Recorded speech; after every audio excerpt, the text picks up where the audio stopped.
কোন গরিব ব্যক্তি কোরবানির পশু ক্রয় করছে এবং কোন ধনী ব্যক্তি কোরবানির পশু ক্রয় করছে, এই দুই ব্যক্তির মধ্যে যদি ধনী ব্যক্তি কোরবানির পশু ক্রয় করে থাকে, তাহলে তার পশুটা কোনোভাবে মনে করেন যে হারিয়ে গেছে,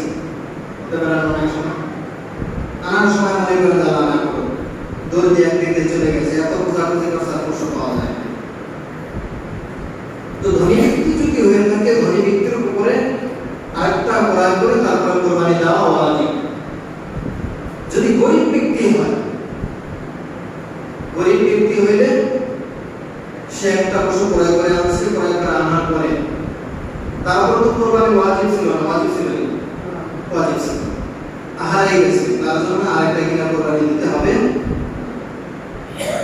এখন ঘটনাক্রমে উভয় ব্যক্তি, গরিব ব্যক্তি ধনী ব্যক্তি উভয়জনই তাদের যে পশুটা হারিয়ে গেছিল ক্রয় করে আনছে, কোরবানি দেওয়ার নিয়ত করে হারিয়ে গেছিল, এরপরে কোরবানির দিন আসার আগে কিংবা কোরবানির ওই 3 দিনের মধ্যেই তাদের পশুগুলো আবার ফেরত পাওয়া গেছে। এখন কি করতে হবে? দুটোটাই কোরবানি দিতে হবে নাকি দুটার একটা কোরবানি দিতে হবে? ধনীদের জন্য মারাত্মক অ্যাক্সিডেন্ট হয়েছে, এজন্য বলছি ভালো করে শুনতে হবে। ক্লাস যদি ধনী হয়, উক্ত ব্যক্তি যদি ধনী হয়, তাহলে তার জন্য যে কোনো একটা কোরবানি দিলেই চলবে। আর যদি ব্যক্তি গরিব হয়, তাহলে তার জন্য 2টা কোরবানি দিতে হবে। ভালো করে বুঝেন। যদি ব্যক্তি ধনী হয়, তাহলে তার উপরে এই অবস্থায় কটা কোরবানি দিতে হবে? একটা। আর যদি গরিব হয়, তাহলে দিতে হবে কয়টা?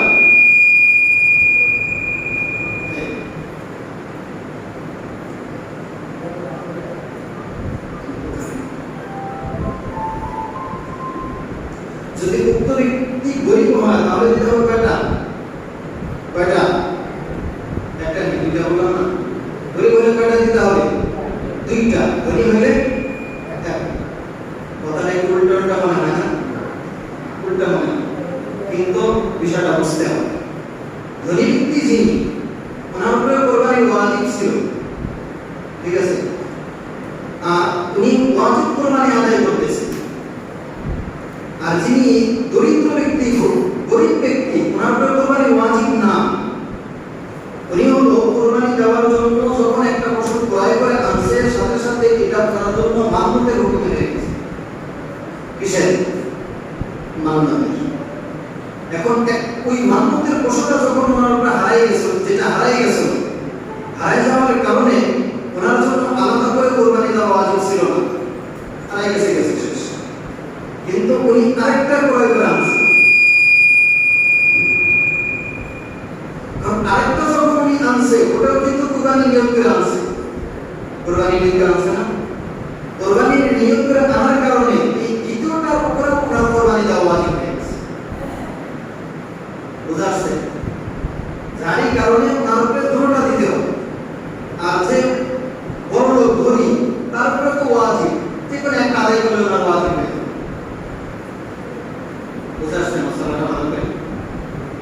আমাদের নজরে অনেক কিছু অনেক সময় উল্টা মনে হয়, কিন্তু ওটাই আল্লাহ তাআলার দৃষ্টিতে সঠিক।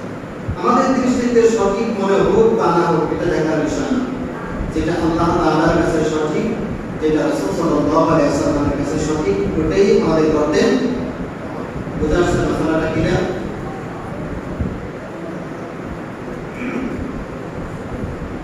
পশু ক্রয় করার পরে অন্য কাউকে শরীক করা যাবে কিনা?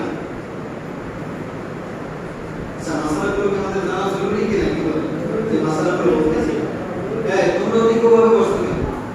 ঠিক আছে, ওরা আজকে মজা পাইতেছে।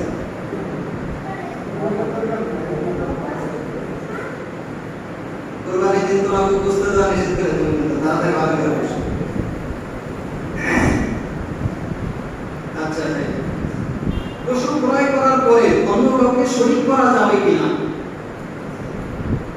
একটা পশু আমি ক্রয় করছি, ক্রয় করার পরে আমার পাশে বাড়ির আরেকজন এসে বলতেছে, ভাই একা তো একটা পশু ক্রয় করা পারতেছি না, কষ্ট হয়ে যেতেছে, তো আপনার সাথে আমার একটু লাগে না, হতে পারে কি?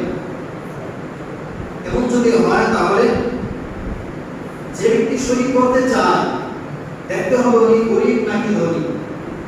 যদি উনি গরিব হয়ে থাকে তাহলে অন্য কাউকে শরীক করতে পারবে না, আর যদি ধনী হয়ে থাকে তাহলে অন্যকে শরীক করতে পারবে। এখানেও মশলা নড়বে না, আগের মতোই। কারণ গরিব ব্যক্তি যখন পশুটা ক্রয় করছে তখন এটা আমার মান্যতের হুকুমে হয়ে গেছে, আর মান্যতের জিনিস যেটা এটার মধ্যে অন্য কাউকে শরীক করা যায় না।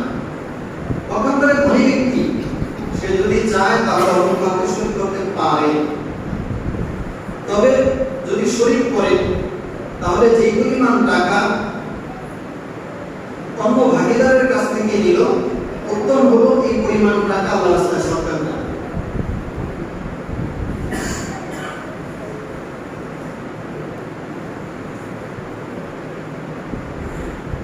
কোরবানির দিন সময়ে আমি কোরবানির পশু ক্রয় করছি কিংবা কোরবানির পশু ক্রয় করি নাই, এরপরে আমি কোরবানি দিতে পারি নাই কোনো কারণে, কোনো বিপদ আপদ বা কোনো সমস্যার কারণে আমি কোরবানি দিতে পারি না। এখানে দুইটা অবস্থা, একটা হলো আমি কোরবানির পশু ক্রয় করছি অথবা কোরবানির পশু ক্রয় করি নাই। যদি কোরবানির পশু আমি ক্রয় করে থাকি এবং কোরবানির 3 দিন অতিবাহিত হয়ে যায়, এই 3 দিনের মধ্যে আমি কোরবানি দিতে না পারি, তাহলে পরবর্তীতে এই কোরবানির পুরো পশুটাকে আমার কোনো গরিব মিসকিনদেরকে সদকা করে দিতে। বোঝা যাচ্ছে? চিন্তা করা পারে যে কোরবানির দিনে জব করলে তো আমি খাবো, তো পরে জব করে আমিও খাই, সবাই নিই না।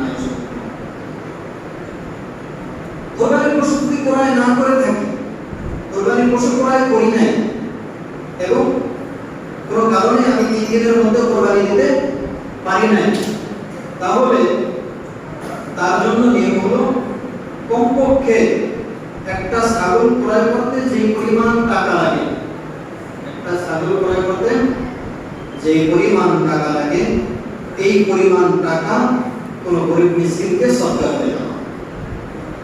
বুঝা যাচ্ছে মশলাটা?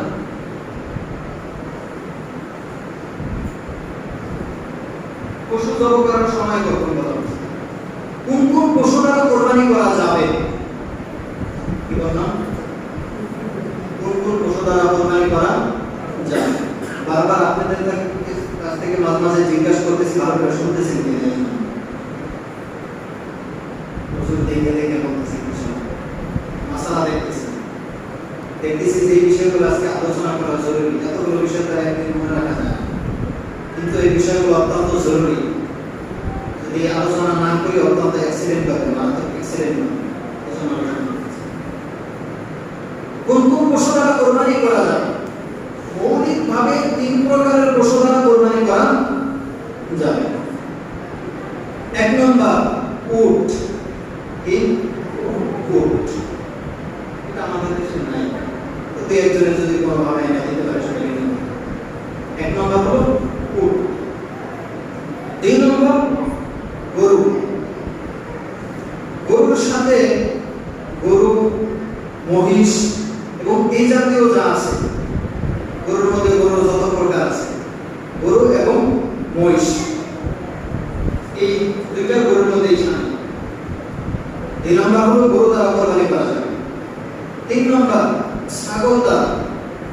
ছাগলের সাথে ভেড়া, দুম্বা এগুলো শামিল। তো মৌলিকভাবে কয় প্রকার পশু দ্বারা কোরবানি করা যাবে? 3 প্রকার। এই 3 প্রকারের পশু আবার গৃহপালিত হতে হবে, যদি বন্য হয় হবে না। তখন কথা আমি বললাম যে কোরবানি তো করা যায়, গরু দ্বারা তো কোরবানি করা যায়, সুন্দরবন বনে যায় গরু একটা কয়েকজনে নিলাম তারপরে ধরে ধরে তার কোরবানি দিয়ে বুঝতে পারবে তো কোরবানি হবে। কোরবানি হবে হরিণের গোশত খাওয়া না, অনেক মজাদার না, দেখতেও তো স্যার গায়ে। চিন্তা করলাম হরিণ একটা ধরে কোরবানি দিয়ে না, কোরবানি হবে না। কারণ এই 3 প্রকারের ক্যাটাগরির মধ্যে পড়ে নাই। গরিব মানুষ চিন্তা করছে যে আমরা তো ছাগল দেওয়ার পারবো না, মুরগি একটা জব করে দিই, ভাবে করবেন। কোরবানির পশুর বয়স কত হতে হবে এটা ভালো করে খেয়াল করি। আমরা যাই বুঝতে থাকি যে ওরা হা করে দেখি কেউ দাঁতছে কিনা, ছাগল একটা হা করে এরপরে দেখি যে ছাগল দাঁতছে কিনা, দেখি কিনা, এরপরে আবার জিজ্ঞাসা যে ছাগল দাঁতছে নি, গরু দাঁতছে নি, দাঁতা না দাঁতা এটা কোনো শর্ত না। তবে বয়সের একটা সীমারেখা আছে, ভালো করে শুনে খেয়াল করি। উট কোরবানি করার জন্য বয়স হতে হবে 5 বছর। কয় বছর? 5 বছর। একদিন কম হলে কোরবানি করা যায় হবে। গরু কোরবানি করার জন্য বয়স হতে হবে 2 বছর। কয় বছর? 2 বছর। 2 বছর থেকে একদিন কম হয়েছে, ওটা দ্বারা কোরবানি করা যায় হবে।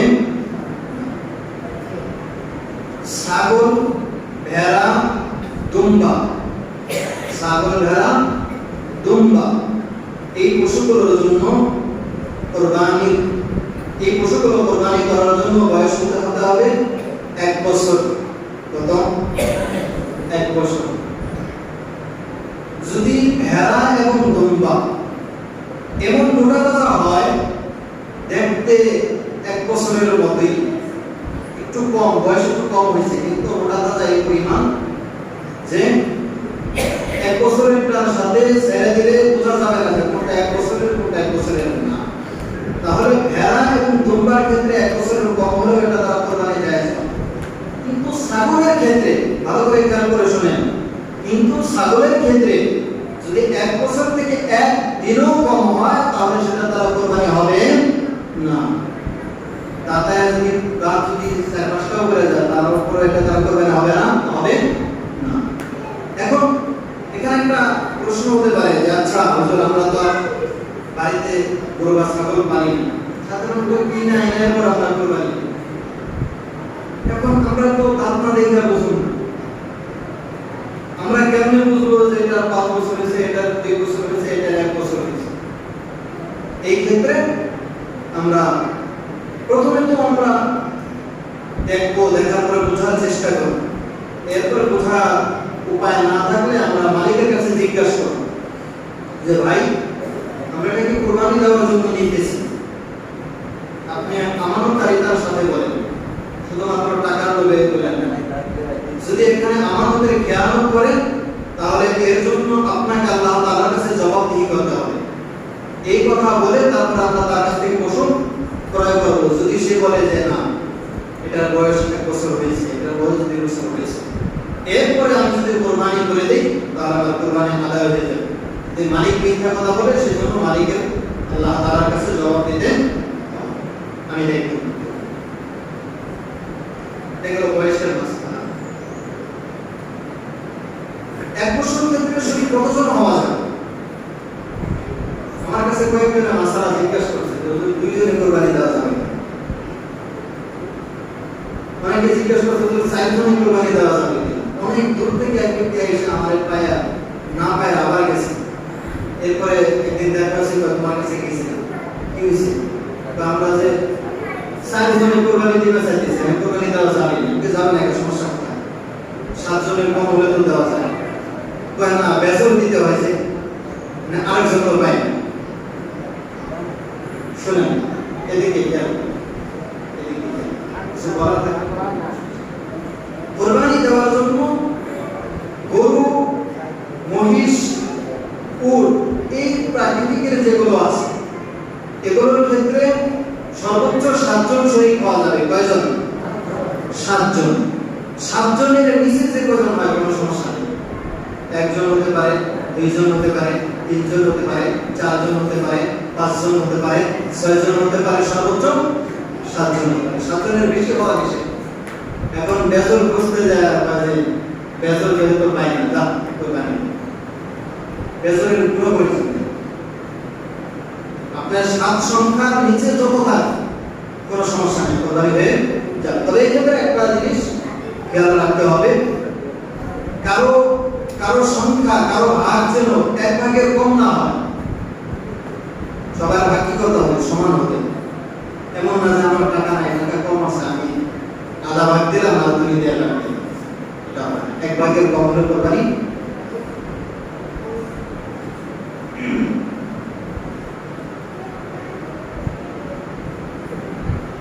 কোরবানির জন্য আমরা যে পশুটা ক্রয় করব, পশুটা ক্রয় করার আগে আমরা খেয়াল করব পশুটা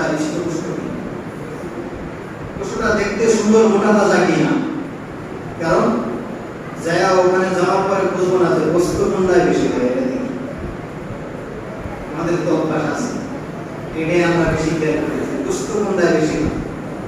কারণ বস্তু চাইমন হবে কিনা, 5 মণ হবে কিনা, তাহলে সবাই বিশেষ করে যারা বড় লোক এত যদি না দেয়, আমার সম্মানের একটা ব্যবসা আছে না, খবর না, এই কাজ করো। বস্তু খাবার নিয়মে যদি কোরবানি দেই, নাউজুবিল্লাহ আল্লাহ রক্ষা করে, ওই কোরবানি আল্লাহ তাআলার কাছে কিন্তু কবুল হবে না। যে দেখো কোন পশুটা দেখতে সবচেয়ে সুন্দর দেখা যায়। আমি আমার বন্ধুর বাড়িতে বেড়াইতে যেতেছি, তখন যাওয়ার সময় কি পচা একটা কাঁঠাল, পচা 1 কেজি আম যদি নিয়ে যাই, বন্ধু কি রাগ হবে না? আমার কপালে কি কেমন কি বলেন? স্ত্রীর জন্য কাপড় আনি বাজার থেকে আনার সময় আমি কি চিন্তা করিনি যে কাপড় 12 হাত বা 25 হাত একটা নেব, কিন্তু মাঝখানে কয়েক জায়গায় ছিঁড়া এনে দিয়েছেন স্ত্রী খুশি হবে না? মুখের মধ্যে টিকা মারবে। আপনি সর্বোত্তম বন্ধু আল্লাহ তাআলা সেই বন্ধুর জন্য কোরবানি করতেছেন।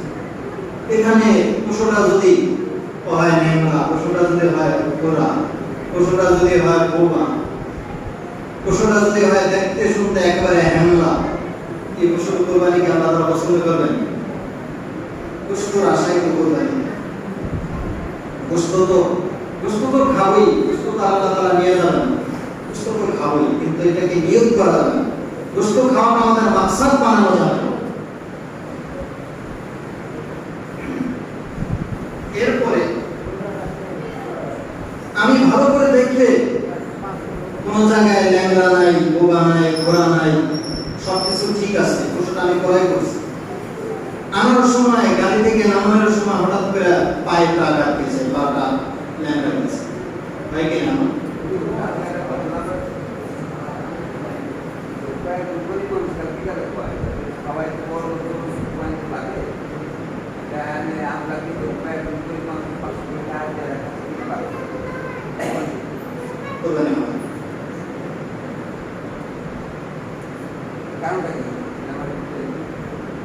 আগেই বলছি, ছাগলের মধ্যে একজনের বেশি গরিব মানুষের জন্য কোরবানি দেওয়া ওয়াজিব না, কোরবানি হবে না, গোশত খাওয়া হবে, কোরবানি হবে। আচ্ছা যাই হোক, ওই দিনগুলো তো এমনি জিয়ারাতুল্লাহ আল্লাহ তাআলার পক্ষ থেকে বান্দাকে মেহমান দেয়। এমন কি কেউ আছে যে কোরবানির দিন সময় গরিব মানুষ কিন্তু কোরবানি তার ঘরে পৌঁছে না, কোরবানির গোশত তার ঘরে পৌঁছে না? আল্লাহর মেহেরবানি তেমন হয় না। এজন্য তো কোরবানির গোশত 3 ভাগ করা অবস্থা আলোচনা করে আসতেছে, যাতে আজকে বলতে পারবো না, কোরবানির দিন অবশিষ্ট আলোচনা করব। তো ওই দিনগুলোতে যে কোরবানি দিবে তার জন্য আল্লাহ তাআলা কোরবানির গোশতের ব্যবস্থা রাখেন, যে কোরবানি দিবে না তার জন্য কোরবানির গোশতের ব্যবস্থা আছে। এখানে গরিব মানুষকে একজন মিলাও কোরবানি দিতে হবে।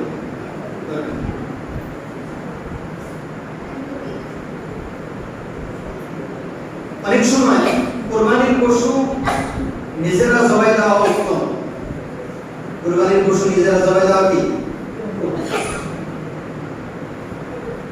যদি জবাইয়ের মাসআলা যদি ভালো করে জানা থাকে, দেওয়ার জন্য যদি সাহস থাকে, ইনশাআল্লাহ নিজে দিবেন সমস্যা। কিন্তু নিজে দিবার যায় যদি হাসপাতালে শুয়ে থাকা লাগে, তাহলে কেউ তো সাহস দেখায় না।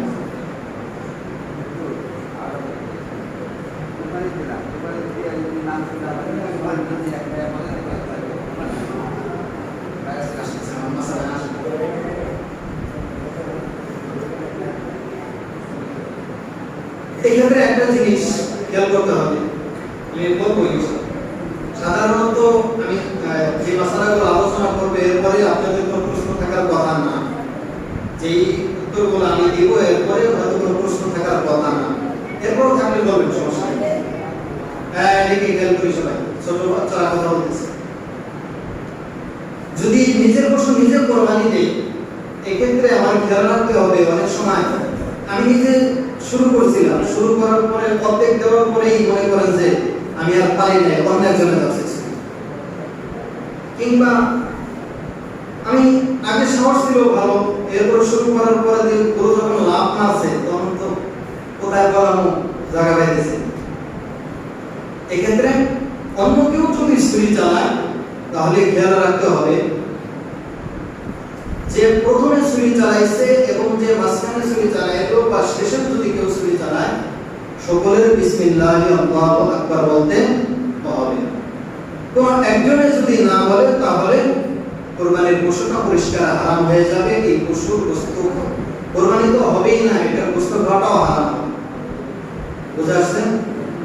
অনেক সময় এমনটা হয়, যখন করতেছি কসাই বাবু এসে ধরছে, কসাই সব কসাই মুসলমান থাকে, অনেক কসাই আছে হিন্দু, উনিও আয়া ধরছে, আর ওনারে ধর্মের দিছি একটা মাথার সাইড।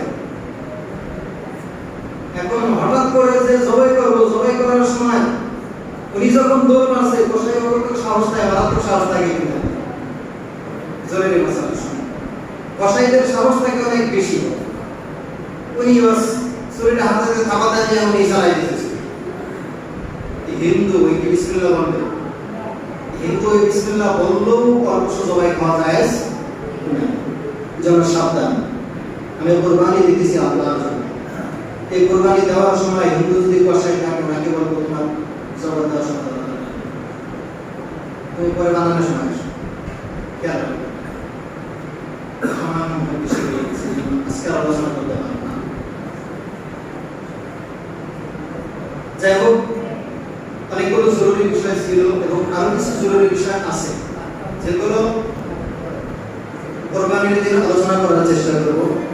এবং এরপরও এই মাঝখানের সময় যদি কারো কিছু জানা থাকে ইনশাআল্লাহ এক্সট্রা ভাবে বলে যাবেন, যাওয়ার পরে যাই জিজ্ঞাসা করবেন। কোরবানির বিষয়টা অনেক প্রশস্ত একটা বিষয়, এখানে অনেকে মারাত্মক অ্যাক্সিডেন্ট করে দেয়, এজন্য সবাই না জেনে কেউ ভুল করার চেষ্টা করবেন।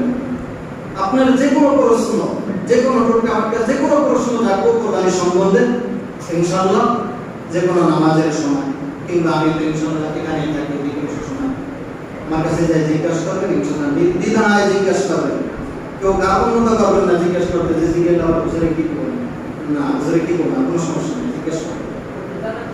হ্যাঁ, আল্লাহ তাআলা বলেন ফাসআলু আহলা যিকরি ইন কুনতুম লা তা'লামুন, যদি তোমরা না জানো, যারা জানে তাদের কাছে তোমরা জিজ্ঞাসা করো, খবরদার না জেনে ভুল করো না। আল্লাহ তাআলা আমাদের কথাগুলো বোঝার তৌফিক দান করেন। আরেকটা কথা মাঝখানে বলে রাখি, সামনেও বলবো, এটা আজকে বলা জরুরি এই কারণে বলছি। একটা বিষয় হলো আমরা কোরবানির পশু কোরবানি করবো, এরপরে কোরবানির চামড়া যে আছে, এই চামড়াটা কি করবো? অনেকে আগে থাকেই কসাইয়ের সাথে কথা বলে রাখে যে সমস্যা নাই, আমার গরুর চামড়া তুমি নিয়ে বলে কিনা, খবরদার এই কাজ কেউ করবেন। কোরবানির পশু থেকে চামড়া ছাড়ানোর আগ পর্যন্ত কোরবানির চামড়া বিক্রি করা জায়েজ নাই। কোরবানির পশুর চামড়া যদি আমি চাই নিজে ব্যবহার করতে পারি, সমস্যা নেই। নিজে যদি রান্না খেতে চাই তাও খাওয়া যায়, বুঝলে? এটা পশুর চামড়া কি খাওয়া যায় না, খাওয়া যায় না, সমস্যা। অনেকে প্রসেসিং করে খায়, যদি কেউ খাবার সাথে খেতে পারে তাকে রাজা রাস্তা। যদি নিজে না খান, নিজে এটাকে রোদ দিয়ে শুকাইয়া এরপরে যদি নিজে চান যে নিজে বিছানা বানাইতে পারেন, কোনো সমস্যা নেই। নিজে জায়নামাজ বানাবেন, এটা বানাইতে পারেন, কোনো সমস্যা নেই। কিন্তু এটাকে যদি বিক্রি করতে হইলে কোরবানির পশু থেকে চামড়াটা ছাড়ানোর পরে এটাকে কি করতে হবে? বিক্রি করতে হবে। তো বিক্রি করার পরে চিন্তা করলাম যে নিজে খেলে তো খেতে পারতাম, কোনো সমস্যা নাই, যেহেতু তো বিক্রি করছি টাকা দিয়ে বাজার করে। যদি বিক্রি করেন বিকৃত যে টাকা আছে, বিকৃত মূল্য আছে, এই বিকৃত মূল্য আর যে ব্যবহার করা যাবে। সবচেয়ে উত্তম হলো কোরবানির পশুর যে চামড়াটা আছে, এই চামড়াটা হুবহু কোনো এতিম মিসকিন কিংবা লিল্লাহকে দান করে দেওয়া। আপনাদের কাছে আমার একটা আবেদন হলো যে এমনি তো চামড়ার মূল্য নাই, একেবারে কম। এক সময় আমি নিজে ট্যানারিতে যাইয়া 2600-2700 টাকা করে চামড়া দিয়ে আসছি, কিন্তু সেই চামড়া এখন ট্যানারিতে যে 500 টাকা বিক্রি করে। এটা আমাদের জন্য একটা দুর্ভাগ্যের বিষয়। আল্লাহ তাআলা এর থেকে আমাদেরকে পরিত্রাণ দান করুন, আমিন। আপনাদের কাছে আমার একটা আবেদন হলো, আপনাদের সদরপুর থানার মধ্যে সবচেয়ে বড় মাদ্রাসা দাওরায়ে হাদিস, সরকার যাকে মাস্টার্স কমপ্লিটেড সনদ দিয়েছে,